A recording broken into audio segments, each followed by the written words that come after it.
بسم اللہ الرحمن الرحیم۔ السلام علیکم ناظرین، آپ دیکھ رہے ہیں ہمارا یوٹیوب چینل قدیم طب یونانی، اور میں ہوں آپ کا میزبان حکیم حبیب اللہ۔ محترم ناظرین، آج میں قبض کے بارے میں بات کر رہا ہوں۔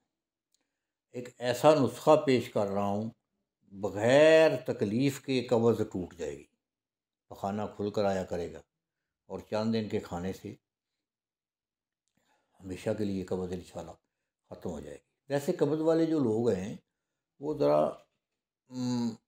کیلا ہو گیا، چاول ہو گئے، پراٹھا ہو گیا، ایسی چیزیں باندھ رکھیں، سادہ غذا، سلاد کا استعمال زیادہ کریں، فروٹ کا استعمال کریں، تو انشاءاللہ قبض نہیں ہوتی۔ تو زیادہ یہ مرغن چیزیں کھانے سے، ہیوی چیزیں کھانے سے، پراٹھا کھانے سے یا چاول یا کیلا کھانے سے قبض تو ہو جاتی ہے۔ یہ خشک چیزیں، ان سے ذرا پرہیز کر لیں اور یہ نسخہ بنا لیں ساتھ، انشاءاللہ بڑا فائدہ ہوگا۔ نسخہ ہے: گلقند آدھا کلو، جنگ ہریڑ ایک چھٹانک، اور عرق گلاب ایک چھٹانک۔ تو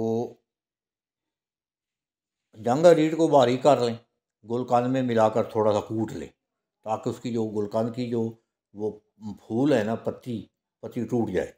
تو عرق گلاب ایک چھٹانک اچھی طرح ملا کر اس کو گھوٹ کر تو رکھ لیں، ڈبے میں رکھ لیں۔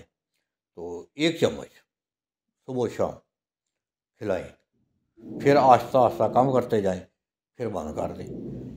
یعنی ایک چمچ درمیانہ یہ کھانا ہے اس کا، صبح و شام۔ صبح نارمل لے لیں دودھ کے ساتھ، دوپہر کو بھی اگر زیادہ قبض ہو پھر صبح دوپہر شام کرنا ہے۔ اگر قبض پوری ہے، مطلب یہ زیادہ نہیں ہے، تو صبح شام کر دیں۔ تو ایک کپ نیم گرم دودھ کا پی لیں اوپر سے، بہت زبردست چیز ہے، قبض ٹوٹ جائے گی انشاءاللہ، اور دائمی قبض جو ہے وہ ختم ہو جائے گی۔ یہ بنائیں اور دعا میں یاد رکھیں۔ السلام علیکم۔